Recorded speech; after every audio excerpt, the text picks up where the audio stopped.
मैं हिंदू धर्म में पैदा हुआ, ये मेरे बस की बात नहीं थी, लेकिन मैं हिंदू धर्म में कभी मरूंगा नहीं, ये मेरे बस की बात। जब अधिकारों की बात आती है तो कहते हैं वाल्मीकि अलग है, जाटव अलग है, धोबी अलग है, पासी अलग है।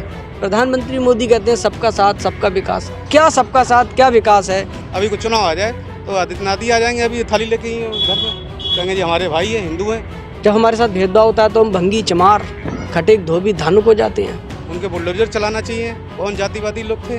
कोई आपको ऐसा संगठन दिखा जिसने वाल्मीकि समाज की आवाज़ उठाई हो?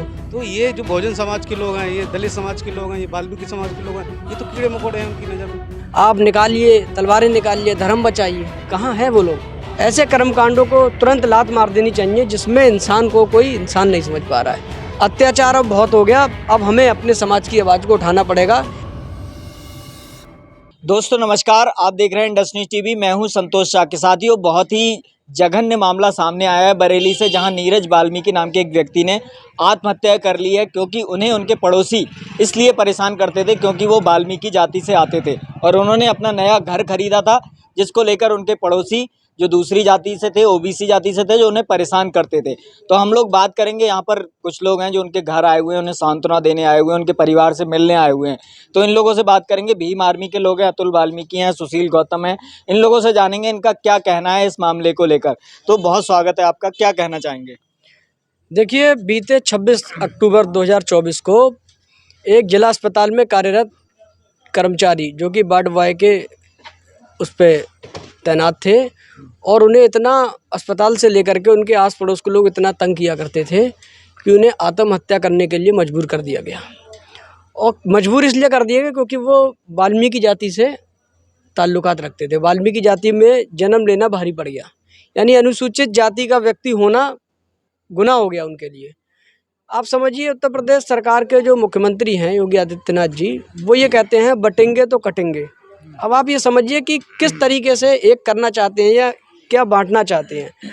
जब इस देश के अंदर, इस प्रदेश के अंदर लोग जातिगत भेदभाव करके हमारे लोगों को शोषण के लिए इतना मजबूर कर देते हैं, आत्महत्या के लिए मजबूर कर रहे हैं कि हम एक वाल्मीकि जाति होने के नाते इस जीवन यापन नहीं कर सकते। बड़े दुख का विषय है भैया। समझिए, रात को नींद नहीं आती है कि जब ये घटनाएं सुनते हैं कि वाल्मीकि जाति होने के नाते या जाटव होने के नाते जी। थोड़ा डिटेल से बताएं कि क्या मामला था, कौन लोग थे, क्या कहते थे वो लोग, किस तरह से उन्हें परेशान करते थे? जैसे आपने कहा कि अस्पताल से लेकर घर तक परेशान करते थे, तो क्या गालियां देते थे या मारपीट भी करते थे, और कैसे परेशान करते थे? देखो जी, उनके पड़ोस में रहने वाले जो व्यक्ति थे दूसरे समुदाय के, वो ये कहते थे कि तुम्हें यहाँ रहने नहीं दूंगा, तुम्हें ये मकान बेचना पड़ेगा। जब उन्होंने कहा ठीक है जी, हम मकान अपना बेच देंगे, बताइए कैसे बेचना है, तो कहता था मकान तो हम ही को बेचना पड़ेगा और रहने भी नहीं देंगे। तो उन्होंने कहा भाई, जितने में हमने मकान खरीदा है आप उतने पैसे दे दो और मकान ले लो। तो ना पैसे देने को तैयार थे और ना उन्हें रहने देते थे। मतलब इतना बेबस कर दिया गया कि आप ही समझिए, रोहित वेमुला जी की याद आती है जब ऐसी घटनाएं सुनते हैं। तो एक तरफ जैसे आपने उत्तर प्रदेश सरकार की बात की, वो बात करती है कि सभी की बराबरी हो रही है, सबका साथ, सबके विकास की बात कर रही है, हिंदू की बात कर रही है। यहाँ पर आप देख रहे हैं कि एक वाल्मीकि अगर एक दूसरी बस्ती में, एक अच्छी बस्ती में घर खरीद लेता है तो उसे मार दिया जाता है, उसे आत्महत्या करने मजबूर कर दिया जाता है। तो कैसे आप सरकार को क्या कहना चाहेंगे? देखो, सरकार को ये कहना चाहेंगे, जहाँ डमरू चौराहा उन्होंने बनाया है कि एक भगवान का रूप दिया गया है, तो सोचिए आप, एक धर्म के ऐसा शोषण कि आदमी ना तो धार्मिक आज़ादी है, ना जातिवार उसको आज़ादी है। सोचिए हम कहाँ जी रहे हैं। प्रधानमंत्री मोदी कहते हैं सबका साथ सबका विकास। क्या सबका साथ क्या विकास है? डमरू चौराहा बना करके आपने लोगों की मानसिकता तो नहीं बदली, और वहीं पर उनका घर है। सोचिए वो लोग कौन हैं जो इंसान को इंसान नहीं समझने देते हैं। मैं तो आपके चैनल के माध्यम से प्रशासन से ये मांग करता हूँ कि जल्द से जल्द परिवार को नौकरी दी जाए, उनके बच्चों को पढ़ाई लिखाई का इनका इंतजाम करा जाए, और अगर सरकार सच में दलित समाज, शोषित समाज के साथ खड़ी है तो इस परिवार को न्याय दिलाए, ताकि भविष्य में किसी भी अनुसूचित जाति जनजाति के व्यक्ति की हत्या ना हो सके, वो बेबस लाचार ना हो सके। दूसरी तरफ जो मैं जानना चाह रहा था, एक तरफ ऊंची जातियों के जो संगठन है जो हिंदू के नाम पे बने हैं, वो कहते हैं कि बराबरी आ गई है, कोई भेदभाव नहीं है, अब छुआछूत नहीं है, तो उन लोगों से आप क्या कहेंगे? और वो लोग यहाँ नजर भी नहीं आ रहे हैं। नहीं तो अभी वर्गीकरण को लेकर आपने देखा नहीं, सवर्ण समाज के और जो लोग थे वो कहते थे हम धार्मिक होने के नाते हम बराबर हैं, आप हमारे साथ खड़े होइए, हम आपके साथ खड़े हैं, आप निकालिए तलवारें, निकालिए धर्म बचाइए। कहाँ है वो लोग? कोई आपको ऐसा संगठन दिखा जिसने वाल्मीकि समाज की आवाज़ उठाई हो? नहीं, मुझे तो नहीं। बड़ा शर्म की बात है कि हम लोग वोट, जब हमें वोट पड़ते हैं इस देश के अंदर, तब हम हिंदू हैं, जब हमारे साथ भेदभाव होता है तो हम भंगी, चमार, खटेक, धोबी, धानुक हो जाते हैं। एक बात और आती है कि मुसलमानों के खिलाफ वाल्मीकि समाज को उकसाया जाता है, उन्हें लड़ाया जाता है, लेकिन वहीं आप देखते हैं कि यहाँ पर अंदर ही उनके साथ अत्याचार होता है, जहाँ पर बाबा साहब अम्बेडकर ने भी कई सारी बातें कही हैं। तो क्या कहना चाहेंगे आप समाज के लोगों से? बाबा साहब डॉक्टर अम्बेडकर को मानने वाले लोग, अब समय परिवर्तनशील है, बाबा साहब डॉक्टर अम्बेडकर को मानने वाले, बुद्ध को मानने वाले लोग, फातिमा शेख को मानने वाले लोग यहाँ खड़े हैं। ये नईम कुरैशी जी हैं, जिला सचिव आजाद समाज पार्टी के, रियाज अहमद जी हैं, ये परिवार को न्याय दिलाने के लिए यहाँ खड़े हैं। सोचिए मुसलमान हमारा दुश्मन कहाँ है, तो यहाँ खड़े हैं। इस्तेमाल किया जाता है समाज का, किया जाता है। आप देखो ना भाई, हमारे साथ में मुस्लिम समाज से क्या कहेंगे? मैं समाज को ये संदेश देना चाहता हूँ कि हमारे साथ में मुस्लिम समाज के लोग जब यहाँ खड़े हैं हमें न्याय दिलाने के लिए, सवर्ण समाज के लोग कहाँ हैं? किसी ने आंदोलन करा? किसी ने धरना करा? कोई सहानुभूति करने आया? इस जिले में मेयर उनका, विधायक उनका, मिनिस्टर उनका, मुख्यमंत्री उनका, सब यहाँ आते हैं वोट मांगने, यहीं पैर पकड़ने हमारे समाज के। कहाँ हैं वो लोग? बड़ा दुख का विषय है साथियों कि हम क्या ज़िंदगी जीना चाहते हैं। तो क्या न्याय चाहते हैं अब आप? जैसे बता रहे हैं कि एक दो लोगों को गिरफ्तार भी किया गया है, और क्या मांगे आपकी सरकार से? क्या किस तरह से अगर उनके साथ किया जाए तो न्याय होगा? सरकार न्याय देने की मंशा नहीं है, वरना सभी आरोपी अब तक गिरफ्तार हो गए होते। परिवार को सहानुभूति देने के लिए बड़े आला अधिकारी यहाँ रहते हैं, सांसद विधायक रहते हैं, किसी ने नहीं सुनी, ना कोई आता है, ना किसी ने फ़ोन पे बात करने का। अब परिवार से हमारी बातचीत हुई तो हम तो ये देख रहे हैं कि परिवार कोई कुछ भी, आपकी बातचीत भी होगी, कोई कहने सुनने को तैयार नहीं है। इसका मतलब ये है कि शासन प्रशासन ने उनको ये भ्रमित कर रखा है कि वो उनके साथ सहानुभूति करेंगे, पर ये गलत है, भ्रामक है। दोस्तों आप देख रहे हैं बहुत ही गुस्से में है अतुल वाल्मीकि। तो ये मेरे साथ जिला अध्यक्ष भी हैं भीम आर्मी के, सुशील गौतम जी, उनसे हम जानेंगे। तो सर क्या कहना चाहेंगे आप? बहुत ही दुखद मामला जी ये जो हुआ है, कैसे आप इस मामले पर कहना चाहेंगे? ये बहुत ही दुखद घटना है। ये जातिवादी लोग जो यहाँ बैठे हुए हैं, जो जातियाँ बनाई उन लोगों ने, और जाति बनाकर हिंदू के नाम से इकट्ठा करते हैं और जाति के नाम से भेदभाव करते हैं। इतनी तक भेदभाव करते हैं। आप बताइए, हिंदू के नाम से आप कहते हैं हिंदू एक हो जाइए, जब अधिकारों की बात आती है तो कहते हैं वाल्मीकि अलग है, जाटव अलग है, धोबी अलग है, पासी अलग है। तो ये कैसा हिंदूवाद है? आप हमारे घर में आते हैं, खाना खाते हैं, तो एक थाली में खाना अपना पैक करके लाते हैं। तो ये जातिवादी गुंडे नेता में ही नहीं है, ये न्यायपालिका, कार्यपालिका, विधायक हर जगह बैठे, और वो न्याय भी नहीं देना चाहते। उनको दिखाई नहीं देता ये जानवरों की ज़िंदगी बिता रहे हैं, नाले के किनारे बिता रहे हैं। क्या इनके अधिकार नहीं? आज संविधान को 78 सालें हो गई आज़ाद हुए, यानी 78 सालों में क्या बहुजन समाज को मिला? आप एक व्यक्ति को बता दी कितने उद्योगपति हैं, कितने अरबपति हैं, कितने भेजा मालिया बने हैं, बहुजन समाज के लोग हैं। कोई ये जातिवादी जो लोग हैं वो ये चाहते हैं हमारे अधिकार ना मिले, ना मिलने का कारण ही ये हमें जातिवाद खाने से ही नहीं जातिवाद है। अब ये जातिवादी कहाँ करते हैं? ये जातिवादी हमारे बच्चों को नंबर देते हैं, कलम देख के देते हैं कि कौन सी जाति का, वाल्मीकि जाति का है, जाटव जाति का है, तो नंबर भी हमारे बच्चों को दिए जाते हैं। प्रैक्टिकल में भी ऐसे दिए जाते हैं कि कौन सी जाति का हमारा बच्चा पढ़ता है। आप हमसे कंप्लेंट करते हो, आइए एक लाइन में खींचिए, हमारे बच्चे से दौड़ लगवाइए, देखें किसका बच्चा आगे जाता है। उसको आप जाति भेदभाव से आपसे आगे नहीं बढ़ना है, तो फिर कहते हैं आरक्षण आरक्षण गलत है। भाई आरक्षण तो 3.5% आपका आरक्षण है, आप ले रहे हैं 100% के ऊपर 200% ले रहे हैं। कई कोटे आपने अपने हिसाब से लगा दिए और फिर कहते हैं आप आरक्षण रोना है। तो ये जातिवादी गुंडे ऐसे नहीं सुधरने वाले जब तक बहुजन समाज हमारा जो है इकट्ठा नहीं होगा, इनके जूते नहीं पड़ेंगे, जब तक ये हम इन लोगों को ये बाज आने वाले नहीं हैं। तो आपको क्या लगता है, जैसे हिंदूवादी संगठन जो ऊंची जातियों ने बना रखे हैं, वो लोग कहते हैं कि सबका साथ सबका विकास, सारे हिंदू बराबर हैं, लेकिन जहां पर अनुसूचित जाति के अत्याचार की बात आती है वो नहीं आते हैं। तो इस पर आप कैसे देखते हैं इस मामले को?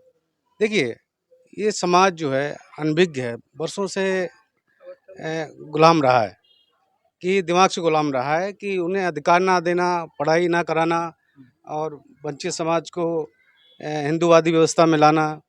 तो ये हमारा बहुजन समाज जो है वो इस चीज़ से अनभिज्ञ है कि जब तक संविधान जब लागू हुआ तो डॉक्टर बाबा साहब अम्बेडकर ने जो अधिकार दिए, मौलिक अधिकार भी दिए और बहुत सारे अधिकार दिए हमारे बहुजन समाज को, वो अभी तक नहीं मिल पाया उन लोगों को। क्यों? सबसे ज़्यादा तो कांग्रेस ने राज किया। आज़ादी के बाद सबसे ज़्यादा कांग्रेस ने आए, उसके बाद जो आया उनका दूसरा भाई, यानी एक नागनाथ एक सांपनाथ, एक सांपनाथ आया। अभी तो भाई 10-15 साल से बीजेपी आई है, ये उससे ज़्यादा प्रताड़ित कर रही। इन्होंने सारे जो अधिकार मिले थे संविधान में, इन्होंने और भी निष्क्रिय कर दिए। भाई देखिए, SC ST के जो भी हमारा जो मुकदमा होता था उसमें बहुजन समाज के, SC समाज के लोगों को जो पैसा मिलता था उसको भी इन्होंने बंद कर दिया। अब सिर्फ नाम का उसमें ये रह गया है कि उनको पैसा मिलना है, पैसा कहीं नहीं मिलता। ये जो है जातिवादी जो यहाँ बैठे हुए हैं, DM भी जातिवादी, कार्यपालिका भी जातिवादी, विधायक भी जातिवादी, तो उनको न्याय कहाँ मिल रहा है? तो अब आप लोग क्या चाहते हैं इस मामले में क्या करे सरकार की न्याय हो? अभी तक आप न्याय होते देख रहे हैं नहीं देख रहे हैं? ये न्याय कहीं से कहीं तक दिखाई नहीं पड़ रहा। अगर न्याय होता तो अब तक उन लोगों को बुलडोजर चलाया गया होता, उनके मकान तोड़े हुए होते। अगर उनका व्यक्ति होता तो उनका अगर किसी के साथ घटना होती तो वो महिला आयोग भी आ जाती, वो कई आयोग उनके फेवर में खड़े होते और 1-1 करोड़ रुपया उनको दिया जाता। तो ये जो बहुजन समाज के लोग हैं, ये दलित समाज के लोग हैं, ये वाल्मीकि समाज के लोग हैं, ये तो कीड़े मकोड़े हैं उनकी नज़र में। तो कीड़े मकोड़ों को ये अधिकार थोड़ी मिलते हैं और ना वो देना चाहते हैं। तो ये संघर्ष जो हमें बगैर लड़े मिलने वाला नहीं है। अगर संघर्ष नहीं करते तो भीम आर्मी आज़ाद समाज पार्टी उनको सबक सिखाएगी और संविधान के विरोध में अगर फैसला भी देती है तो उनको हम 100 जूते मारने का काम करेंगे और 10 गिनेंगे।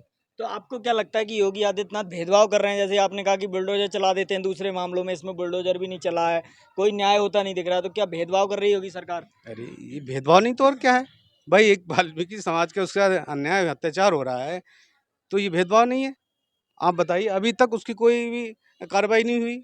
जो लोगों को गिरफ्तार किया गया इनको मुआवजा देना चाहिए, इनको नौकरी देना चाहिए, उनके बुलडोजर चलाना चाहिए। कौन जातिवादी लोग थे? तो ये भेदभाव ही तो है, और इससे ज़्यादा क्या भेदभाव मिलेगा?